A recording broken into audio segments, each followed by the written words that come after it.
Vamos ler a palavra de Deus?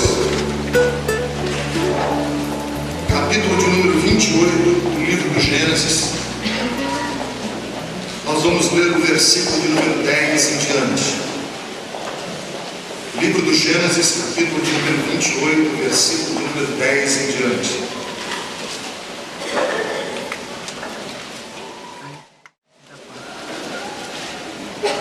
Jacó partiu de Berseba e foi para Harã. Chegando a determinado lugar, parou para pernoitar, porque o sol já havia se posto. Tomando uma das pedras dali, usou-a como travesseiro e deitou-se. E teve um sonho no qual viu uma escada apoiada na terra, e o seu topo alcançava os céus, e os anjos de Deus subiam e desciam por ela. Ao lado dele estava o Senhor, que lhe disse: Eu sou o Senhor, Deus do seu pai Abraão e o Deus de Isaque. Darei a você e a seus descendentes a terra na qual você está deitado. Seus descendentes serão como o pó da terra, e se espalharão para o oeste e para o leste, para o norte e para o sul. Todos os povos da terra serão abençoados por meio de você e da sua descendência. Estou com você e cuidarei de você, aonde quer que vá. Eu o trarei de volta a esta terra. Não o deixarei enquanto não fizer o que lhe prometi. Quando Jacó acordou do sono, disse: Sem dúvida o Senhor está neste lugar. Mas eu não sabia. Teve medo e disse: Temível é este lugar. Não é outro senão a casa de Deus. Esta é a porta dos céus.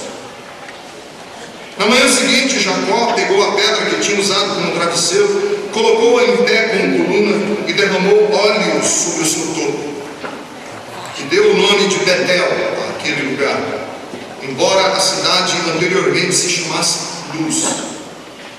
Então Jacó fez um voto dizendo: Se Deus estiver comigo, cuidar de mim nesta viagem que estou fazendo, prover-me de comida e roupa, e levar-me de volta em segurança à casa de meu pai, então o Senhor será o meu Deus. E esta pedra que hoje coloquei como coluna servirá de santuário de Deus, e de tudo que me deres, certamente te darei o dízimo. Vamos orar. Senhor, eu quero te pedir nesse instante, no nome de Jesus, que o Senhor me dê da tua graça. Este é um dia histórico, na história, na caminhada, nas crônicas que se escrevem da Igreja Bethesda, porque estamos num dia de transição, encerrando uma etapa, começarmos uma nova. Eu quero te pedir, Senhor, que essa etapa seja não só física, não seja só uma transição de lugar, de prédio, porque tu não habitas em lugares e em prédios feitos por mãos humanas, mas que seja significativo e seja simbólico de uma mudança de histórias, uma mudança de vida de homens e de mulheres minhas, no ministério dessa igreja. Ó Deus, eu quero te pedir que hoje seja verdadeiramente um dia teu para as nossas vidas, pois eu te peço e eu te oro no nome de Jesus. Amém.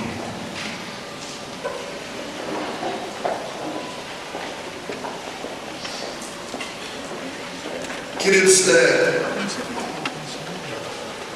eu estou com um discurso cada vez mais, às vezes eu tenho que relutar no meu coração, um discurso cada vez mais, discurso de homem de meia idade. Não confio nesse negócio aí. A mente não precisa gastar dinheiro. Eu oro muito a Deus para que eu não fique velho. Até no contraste lá. E que os jovens que me ouvem não fiquem achando que o meu discurso é discurso de gente que já dobrou o cabo da boa esperança, e é por isso que ele está dizendo essas coisas que está dizendo. Mas quando a gente vai chegando perto dos 50 anos, o sabor das coisas muda, viu, jovens? Interessante, muda mesmo. Eu achava que isso era conversa de velho. O sabor das coisas muda. O sabor muda. As coisas mudam. E eu percebi, e estou percebendo crescentemente na minha vida, quer dizer, cada vez mais, com maior intensidade, que eu muitas vezes não percebi o valor das coisas. Eu, quando era jovem, eu não percebi o valor das coisas. Eu, quando era mais jovem, eu não percebia o valor do tempo. Eu achava que tinha muito tempo para desperdiçar. Muitas vezes na minha vida eu não percebi o valor das minhas experiências. Eu não aprendia com os meus erros. Fazia uma besteira e, em vez de voltar para aquela besteira e aprender com ela, eu deixava e fazia novas besteiras. Eu não percebia o valor de lugares por onde andei. Eu não percebi o valor de gente, de pessoas. Eu estou com uma viagem programada para Portugal. Eu tenho eu tenho uma tia que mora na Europa, irmã da minha mãe, que viveu comigo na minha infância. Ela, quando era solteira, vivia na nossa casa. Uma tia que vivia conosco, ela casou já tarde, mais de 40 anos de idade. E ela viveu um grande tempo da minha vida na minha casa. E um desses dias ela casou-se com um europeu, mora na Europa. Eu vou pregar uma conferência agora em Portugal, e eu escrevi para ela uma carta, um e-mail, e eu disse para ela: tia, eu quero ir visitar a senhora, mas eu quero assim, eu vou levar um gravador, vou levar um bloco de papel, e eu quero passar 2 ou 3 dias na sua casa só ouvindo histórias que a senhora tem para me contar. História da minha mãe, dos meus avós, história dos meus antepassados, porque eu disse para ela: eu tenho medo de que eu perca essas histórias, eu jogue fora essas histórias, o tempo passe e eu desperdice essas histórias. E a senhora mora longe, eu moro aqui, é tão raro eu poder estar com ela. Eu quero passar 2 ou 3 dias, eu quero que a senhora conte histórias para mim. Eu vou gravar isso no gravador. Porque eu, quando era criança, eu não sabia valorizar as pessoas. Tenho saudade da minha avó. E a minha avó já não é mais. Eu queria conversar com ela para me contar histórias, mas não posso. Então essa minha tia é como se fosse um reservatório, como se fosse um estoque de histórias, que é o último reservatório das histórias que eu posso ainda acalentar da minha vida. E eu vejo que cada vez mais, às vezes a gente precisa, para restaurar essas histórias da nossa vida, a gente precisa de um choque. Às vezes os jovens precisam experimentar um trauma, uma grande perda, para poder aprender a valorizar. Às vezes, e eu acho que esse aprendizado que eu estou tendo na vida é exatamente por isso, pelas perdas que já experimentei.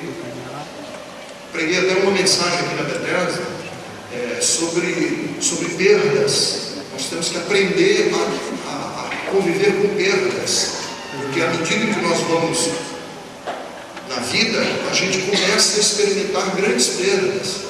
E quem não sabe lidar com perdas não amadurece, é um infantil, é um imaturo, é um desconexo com a vida. E às vezes nós precisamos de um choque, de uma perda. Às vezes é uma doença, Porque a gente só valoriza certas e determinadas coisas, às vezes, quando perde. Meu rim está aqui, nem cuido dele, nem sei se ele existe. Eu nunca nem tive problema de vesícula. Um desses aqui, meu irmão me falou, tem um negócio na vesícula, eu não sei nem o que é isso. Não sei onde fica. Às vezes eu estou com dor no joelho e fico pensando que é vesícula. Para mim, vesícula e joelho é a mesma coisa. Não sei se existe isso. A gente só sabe e valoriza quando perde. E é interessante o Jacó, porque esse Jacó é um pouco de nós mesmos. Esse Jacó sou eu. Esse Jacó da Bíblia, eu preguei sobre ele a semana passada e eu quero voltar, porque ele continua sendo o nosso protagonista principal, personagem principal. Esse é um homem fissurado pela vida. Isso aqui é um homem fissurado de ganhar o mundo. É um homem fissurado em se provar. Ele tem um drive, ele tem um pique, ele tem uma energia, ele é um homem adrenalizado. Ele tem uma adrenalina, ele vive com taquicardia. Que ele quer ganhar o mundo, ele quer marcar história, ele quer conquistar tudo. Ele já nasceu assim, ele já ganhou um nome por causa disso, porque no nascimento dele ele já vem agarrado no calcanhar do irmão, no ventre da mãe ele já lutava com o irmão. Ele é esse tipo de pessoa. Só que nesse desejo, neste elan, nessa vontade de ganhar o mundo, ele foi perdendo a alma. Foi perdendo, ele perdeu a confiança do pai, ele perdeu a admiração da mãe e ele perdeu o amor do irmão. Perdeu a confiança do pai porque o pai descobriu que ele enganou. Para roubar a bênção do pai, ele ludibriou o pai. Perdeu a admiração da mãe, porque a mãe e ele estavam acumulados nesse projeto. Mas você nunca faz parceria com alguém numa coisa suja sem que o seu parceiro, por mais amigo que seja seu, perca a confiança em você. A mãe perdeu a confiança nele, a admiração por ele. Ele era manipulável e ele perdeu o amor do irmão Esaú, porque a partir de agora Esaú o detesta. Esaú tem um projeto de vida a partir de agora. Eu vou matar Jacó. No dia que meu pai morrer e a gente passar o tempo do luto, eu mato o meu irmão, porque ele é um safado, ele é um cretino, porque ele é um enganador, porque ele é um escroque, porque ele é um patife. Todos os adjetivos e advérbios que pudesse usar negativos em relação a ele, eu quero usar. Bandido, canalha, eu vou matá-lo. Mas veja, ele está no meio de um clima que ele não percebe isso. Ele está no meio de um sistema que ele não vê isso. O irmão quer matar, o pai o desdenha, a mãe sabe quem ele é, mas ele não vê.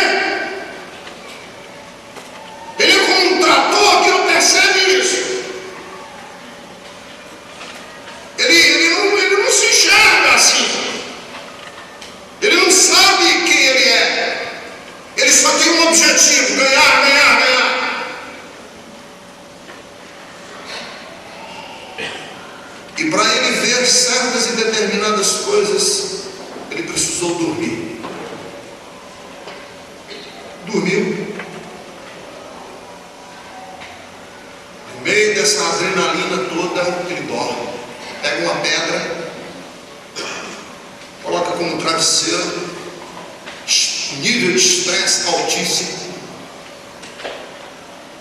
que ele é um cara 1000 por hora.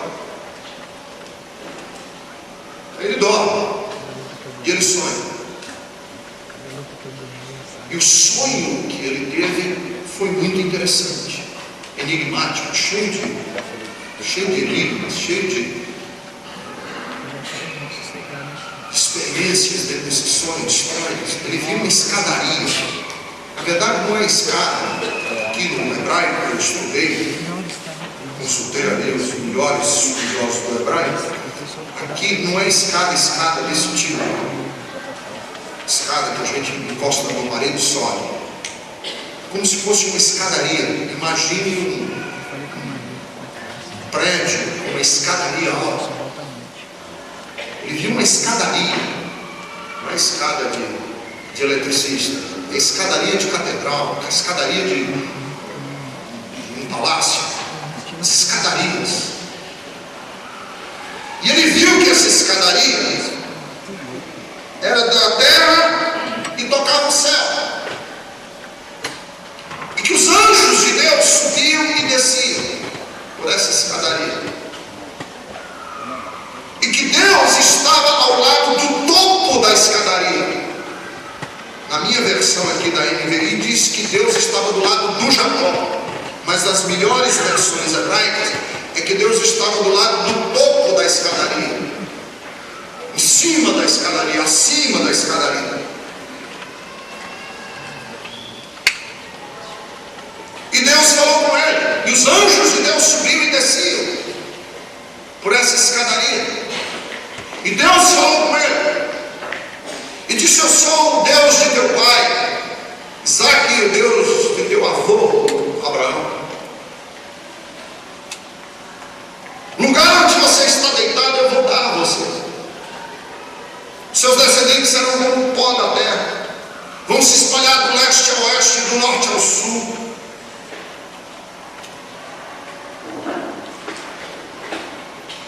Quando Jacó acordou do sono, ele falou: me perdoe aqui, chegar no céu eu vou pedir perdão a ele. A expressão bem brasileira seria assim: caramba, Deus estava neste lugar. Mas eu não percebia. Eu não percebia. Deus estava aqui e eu não via. Por que eu não via? Porque eu não sei valorizar tempos. Por que eu não via? Porque eu não sei valorizar pessoas. Porque eu tenho um drive na vida.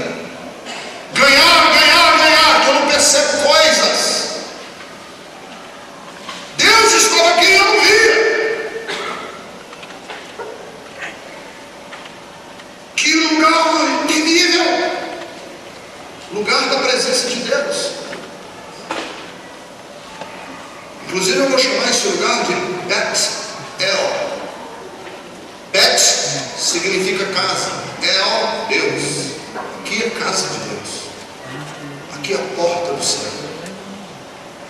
Pegou a pedra que estava usando como travesseiro, colocou em pé, derramou óleo sobre aquela pedra e disse: aqui é o altar, porque eu vi Deus neste lugar.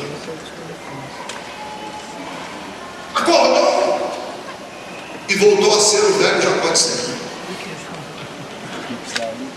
Na hora que ele acorda, porque quando ele estava dormindo, o Jacó estava, o safado, o cretino, o canalha, estava dormindo. Mas quando ele acorda, ele volta a ser quem ele era. Aí ele diz: se Deus estiver comigo, cuidar de mim nesta viagem, promover-me comida e roupa, parece até a igreja evangélica dos dias de hoje. Se Deus fizer isso por mim, levar-me de volta em segurança para minha casa, para a casa do meu pai, aí sim ele será o meu Deus. Esqueceu tudo que Deus tinha acabado de dizer para ele.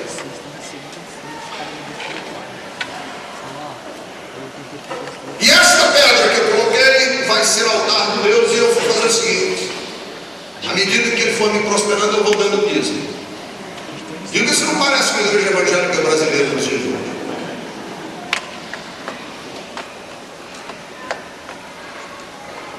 Então nós temos dois Jacós aqui. O Jacó dormindo e o Jacó acordado. O Jacó dormindo percebeu algumas coisas. E o Jacó acordado tomou algumas decisões.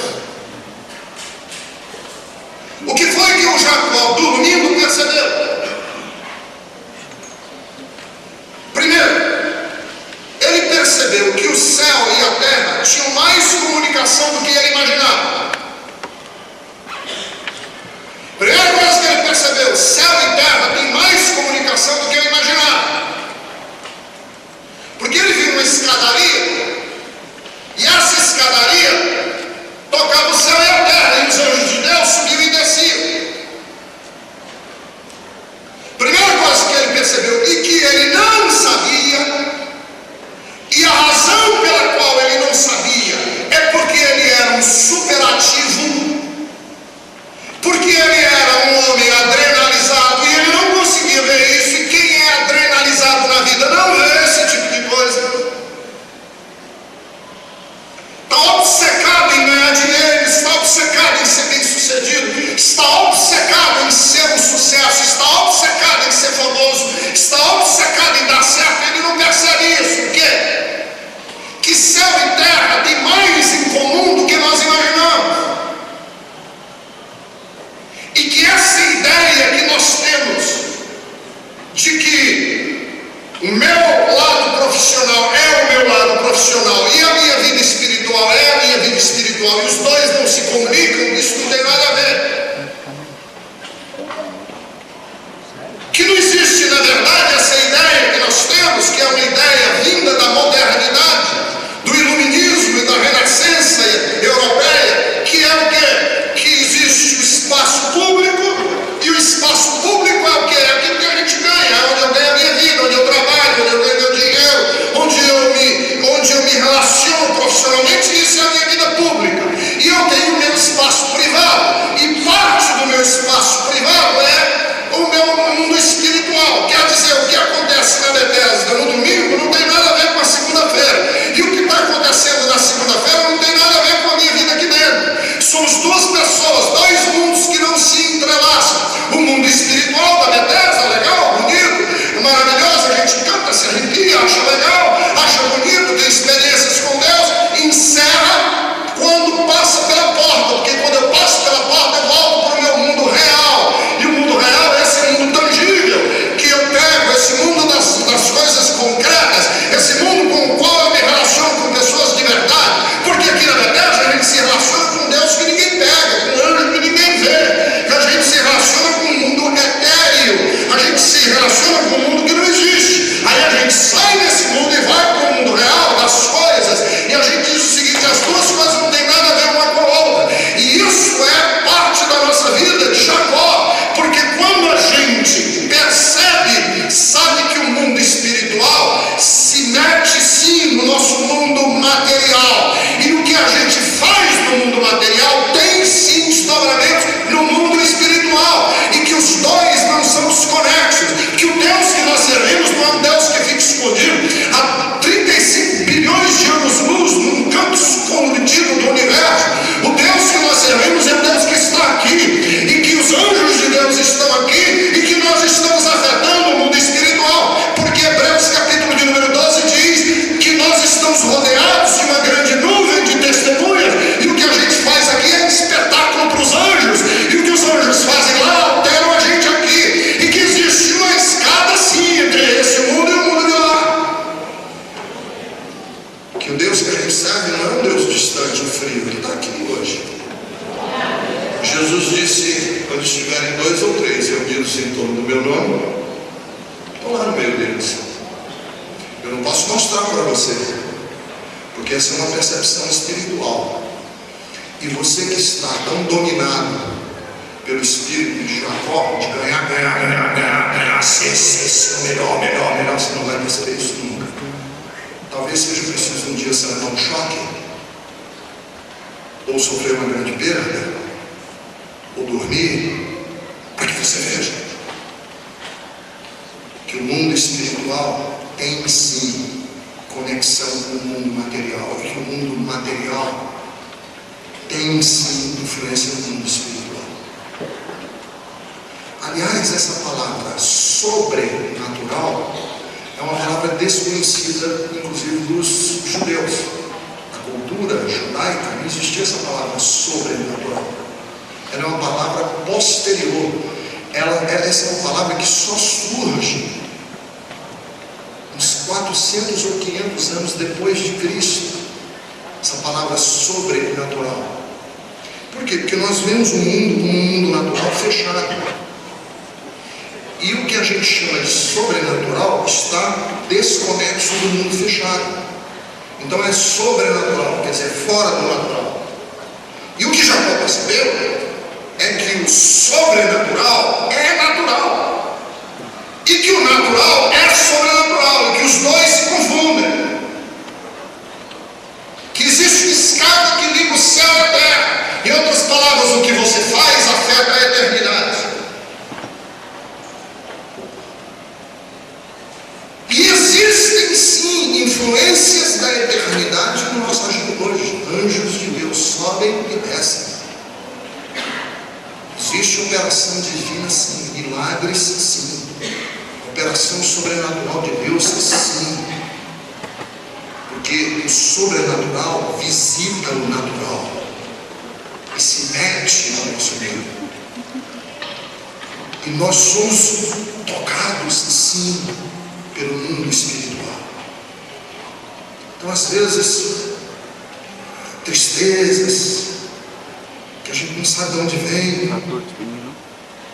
às vezes inquietações que a gente não sabe de onde estão vindo, pode ser atividade do mundo espiritual que está nos afetando, que a gente está sofrendo influências desse mundo espiritual, porque ele tem sim conexão com o mundo natural.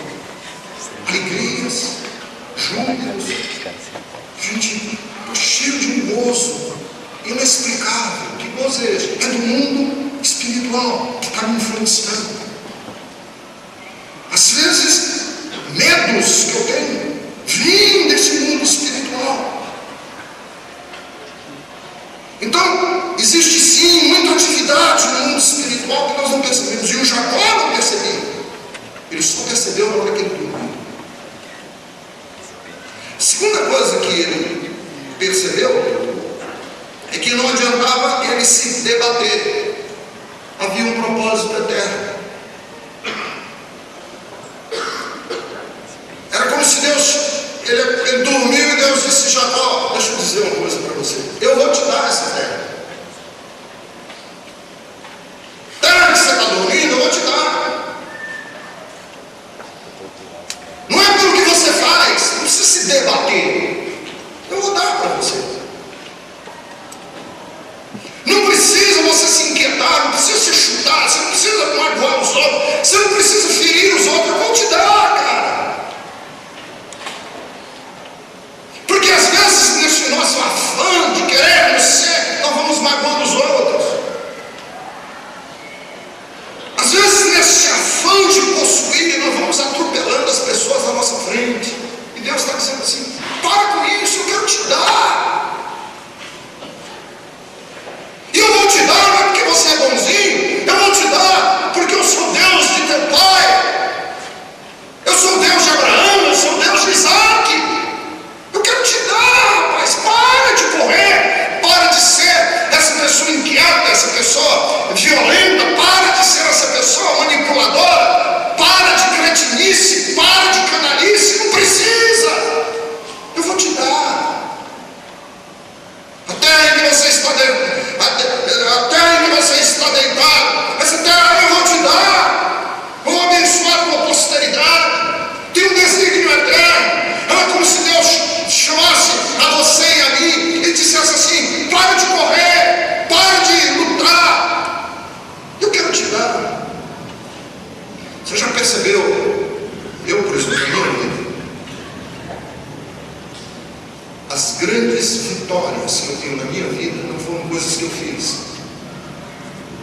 foi coisa que eu trabalhei. Aconteceu, que eu olho para trás, não fui eu, cara, isso não fui eu.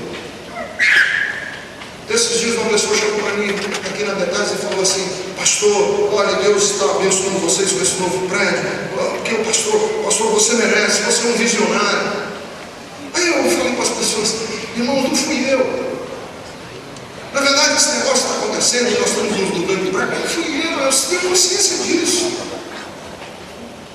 Quantas vezes eu quis desistir, algumas pessoas aqui pegaram no corredor e disseram: pastor, não desista não, o que é isso?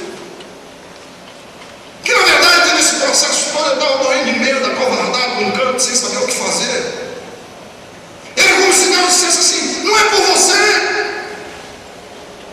porque se fosse depender de mim, olhe na sua vida as coisas que aconteceram na sua vida, e você vai ver que as grandes oportunidades, grandes bênçãos chegaram para você, e você diz assim: não fui eu tenho consciência de que não fui eu.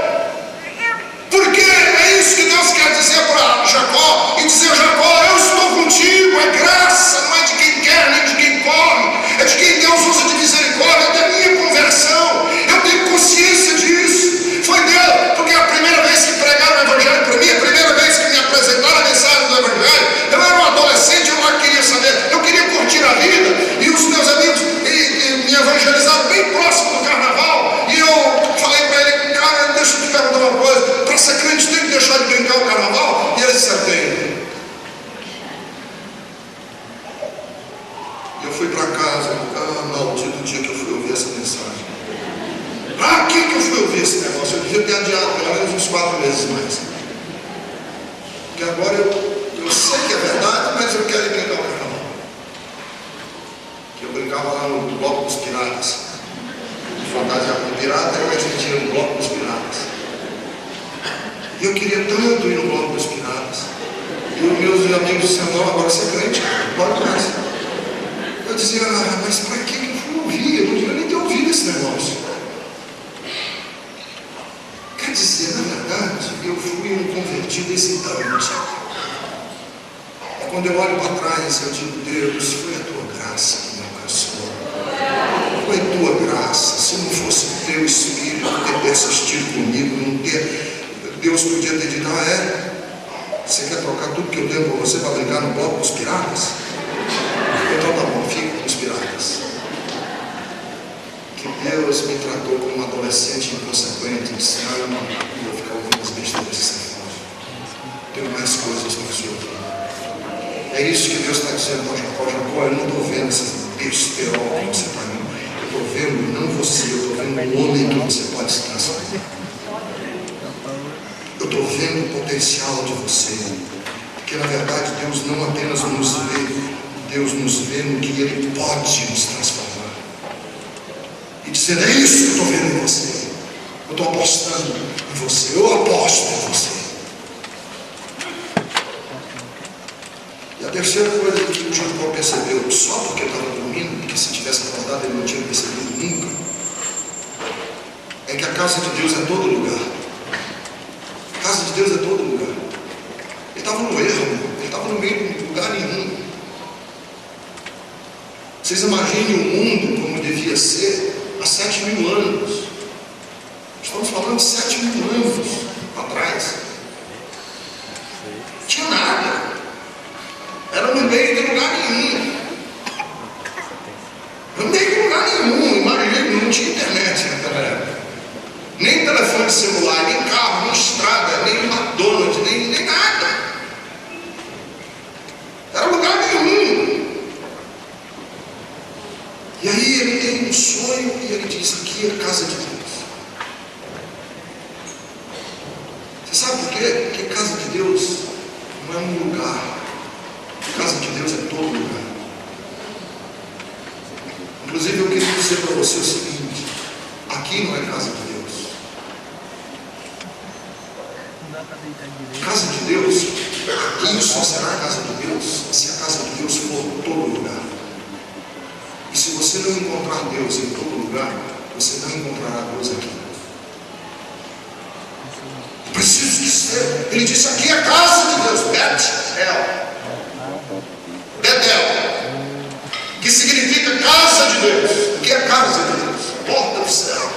Onde é a porta do céu? Todo lugar. Onde é a casa de Deus? Todo lugar. Todas as coisas estão nuas e patentes aos olhos de Deus. Todas as coisas. Não existe um lugar específico. Todo lugar é casa de Deus. Porque nós temos esse hábito terrível de transformar lugares específicos em lugares de encontro com Deus. Graças a Deus que aqui Deus não vive. Deus vem em todos os lugares.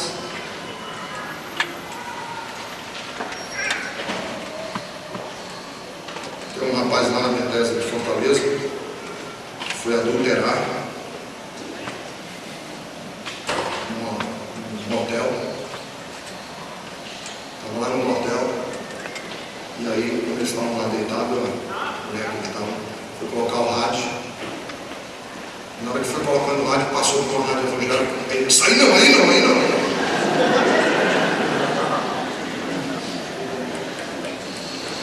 Aí colocou numa rádio secular.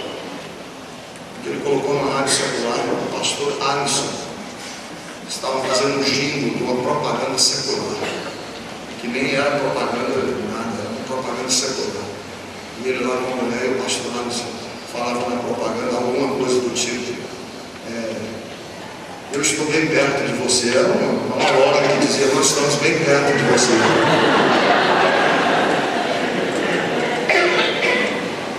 O cara deu um pulo da cama, olhou para a mulher e disse: não dá. O que está acontecendo? Ele disse: não dá certo. Foi lá no pastor Alisson e disse: pastor, nem lá dentro eu consegui responder para você. Deus está em todo lugar. Deus está nos vendo em todos os lugares. Isso aqui é a casa de Deus. A casa de Deus, sabe onde é? É o corredor do hospital. Casa de Deus, porta da salvação. Sabe onde é a casa de Deus? O consultório do médico. Sabe onde é a casa de Deus? O seu escritório na sua empresa. Sabe onde é a casa de Deus? A cozinha da sua casa. Sabe onde é a casa de Deus? Quintal que você está varrendo. Sabe onde é a casa de Deus? O ônibus que você está dentro. Sabe onde é a casa de Deus? O carro que você está transitando. Aqui é a casa de Deus. Isso aqui é a casa de Deus. Aqui eu tenho experiência com Deus. Aqui é a casa de Deus. Mas casa de Deus ali no pátio, lá, onde for, casa de Deus. Mas aí ele volta a ser o que pode ser, porque ele acorda. Ele está dizendo isso acordado. Quando ele volta a ser o que pode ser, ele quer. Ele esquece tudo que fez, viveu, experimentou e quer. Um Deus de resultados. Ele quer um Deus de resultados. Na verdade, ele não quer transformação de vida. Ele quer voltar a ser o velho de coração. Você sabe o que é que ele quer de Deus? Proteção. Sabe o que ele quer de Deus? Dinheiro, roupa e comida. Deus é o seguinte: eu quero contigo o seguinte. Eu te sirvo, mas as minhas condições são as seguintes. Acabei de ter uma experiência maravilhosa contigo, mas aí é o seguinte: eu vou estabelecer as regras do nosso relacionamento. E quem dá as ordens das regras do relacionamento é um Jacó para Deus. É um cara de pau. Se o Senhor for comigo, cuidar de mim nesta viagem, prover-me de comida e de roupa, levar-me de volta em segurança à casa do meu pai, então o Senhor será o meu Deus. Eu te elejo, meu Deus. Eu te escolho entre os outros deuses. Quem está no controle é o Jacó. E é o seguinte: eu vou te servir pelos resultados. Você faz, eu fico agradável, e o Senhor se deve feliz, eu te servir. Eu quero ouvir os anjos agora cantando. Graças a Deus que o Jacó é um dos nossos. Não é essa, às vezes, a nossa atitude em relação a Deus?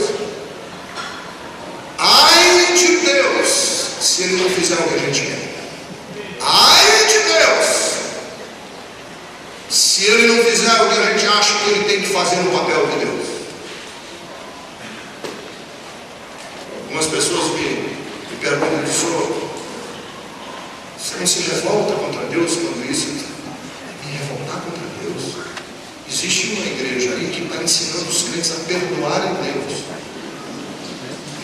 Perdoar Deus. Vamos fazer uma cura interior, fazer uma regressão, e eu vou ensinar vocês a perdoar Deus. Isso é o assinte dos assintes. Deus sempre foi meu servo, não contribuiu como eu achei que Ele devia fazer, pisou na jaca, e eu agora estou de bronca com Ele e eu tenho que perdoar. É o cúmulo dos cúmulos.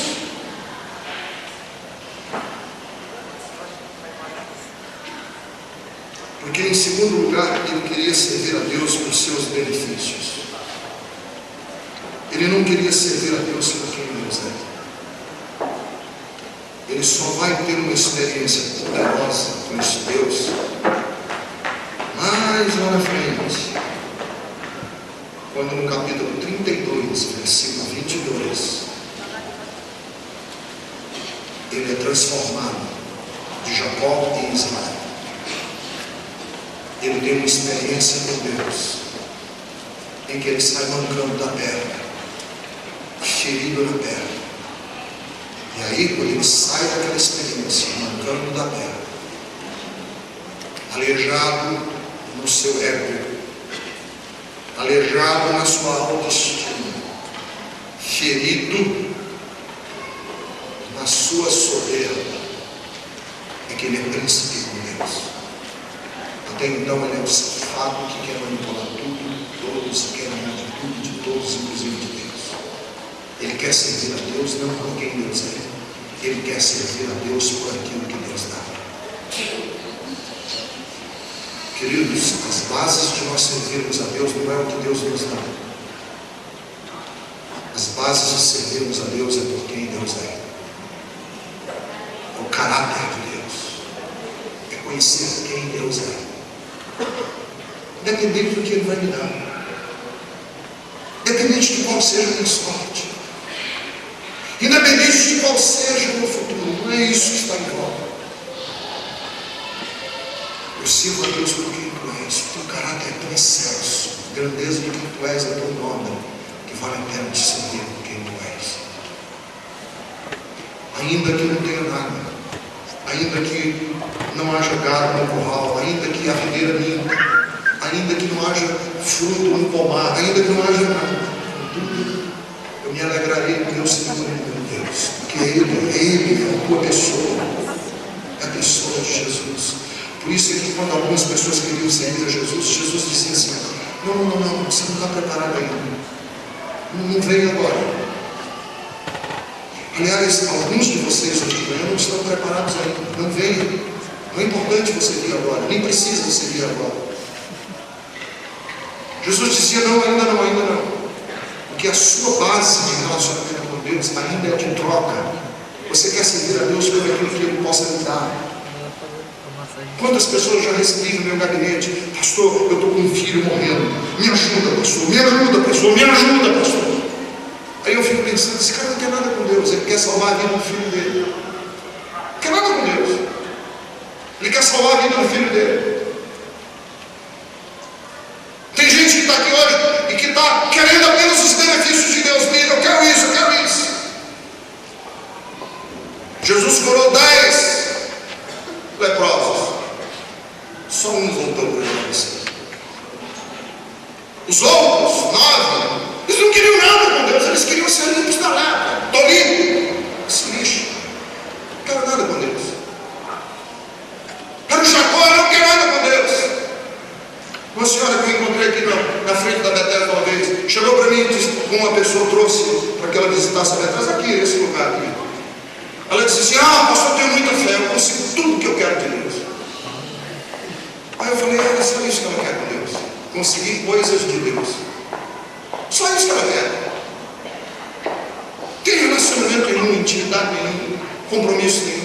Não quer conhecer o caráter de Deus, intimidade com Deus. Ela quer conseguir coisas de Deus. E a maior parte das pessoas frequentam igrejas hoje em busca do que eles podem arrancar de Deus. E os pastores estão se tornando especialistas em ensinar o truque de como é que você arranca as coisas de Deus. E a atitude das pessoas é a atitude do Jacó. Se Deus estiver comigo, cuidar de mim nessa viagem, me der roupa, me der comida, pronto, eu sirvo a ele. Mas ai dele no dia que ele parar de fazer isso. Ele não se atreva a parar de fazer isso. Quer os benefícios de Deus, não quer Deus.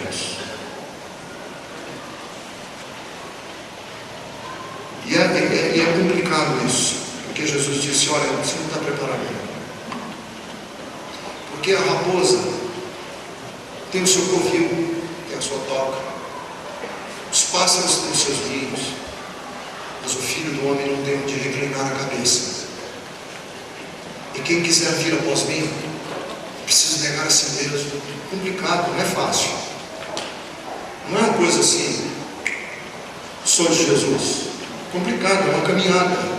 Eu preciso conhecer Deus. Eu preciso negar a si mesmo. Eu preciso tomar a cada dia a sua cruz. Eu preciso seguir.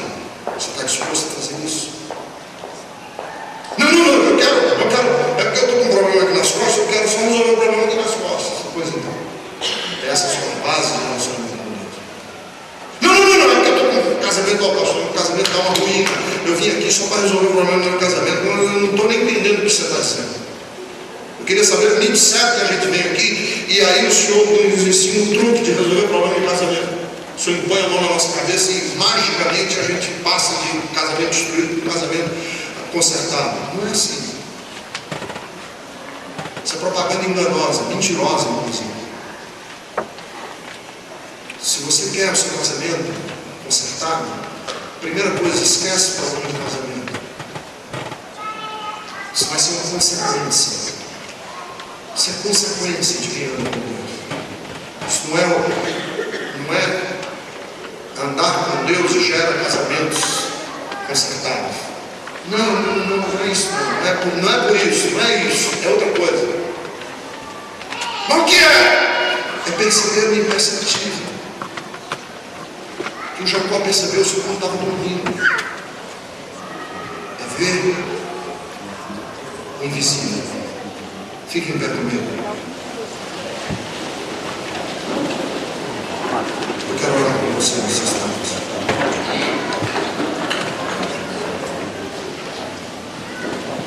Eu não sei quantas pessoas há aqui hoje estão servindo a Deus e as bases pelas quais você está servindo a Deus são bases falsas, religiosas.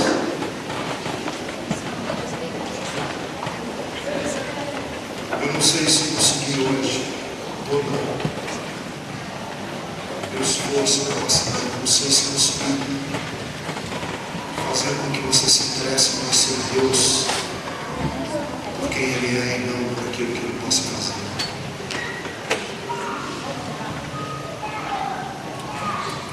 Feche os seus olhos. Eu quero orar com você. Senhor, meu Deus. É tão difícil, um mundo tão religioso. Um mundo em que as religiões fazem promessas tão fáceis. É tão difícil, um mundo em que as religiões estão fazendo de ti nossos servos. Tão difícil no mundo em que as religiões estão transformando Deus em nosso vassalo. E nós é que somos os senhores.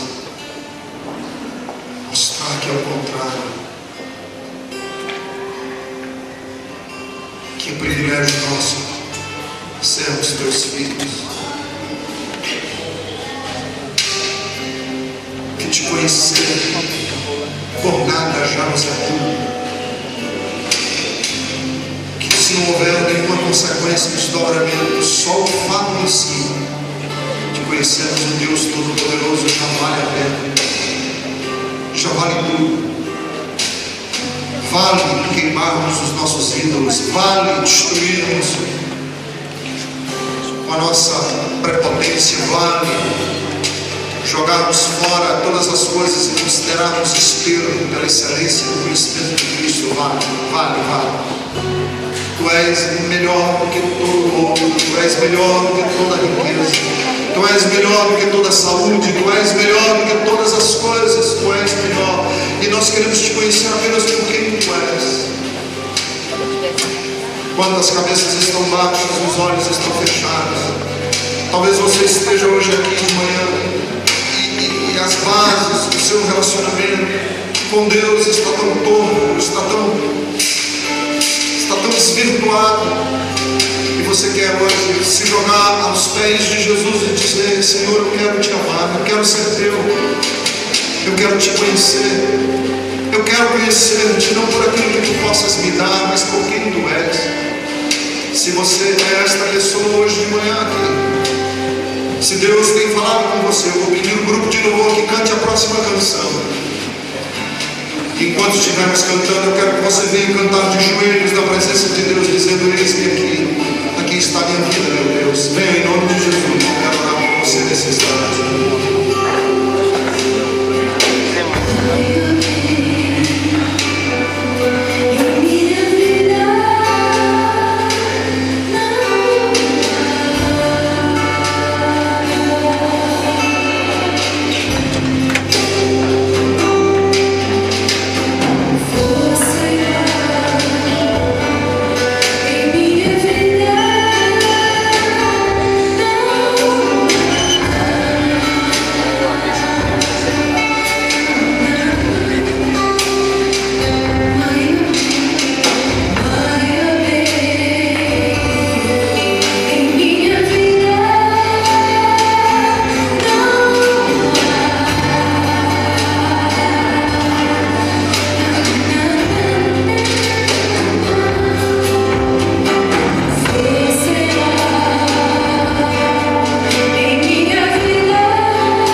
Senhor, nós queremos Te pedir hoje, por esses que estão aqui, pela Tua igreja, saiamos daqui hoje, Senhor, para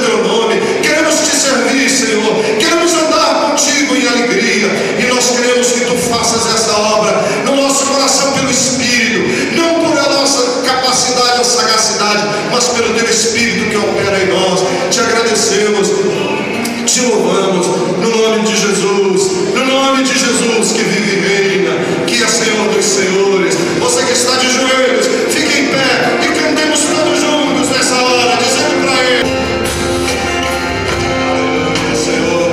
Queremos sair daqui hoje com essa certeza de que não existe prêmio maior, não existe alegria maior do que simplesmente sermos filhos de Deus, filhos e filhas, amados e amadas do Senhor. Te agradecemos nesta manhã, que este culto encerra, o culto da manhã encerra as nossas atividades aqui. E agora, quando nós formos para o nosso novo lugar, que nós estejamos indo, Senhor, com uma só certeza no nosso coração: queremos amar-te mais e mais, queremos caminhar mais perto de ti. No nome precioso de Jesus, no nome de Jesus é que nós oramos. E que a graça de Jesus, o Senhor, o amor de Deus, o nosso Pai Celestial, que a comunhão, a presença e o poder do Espírito Santo estejam conosco, hoje e sempre. Amém. Amém.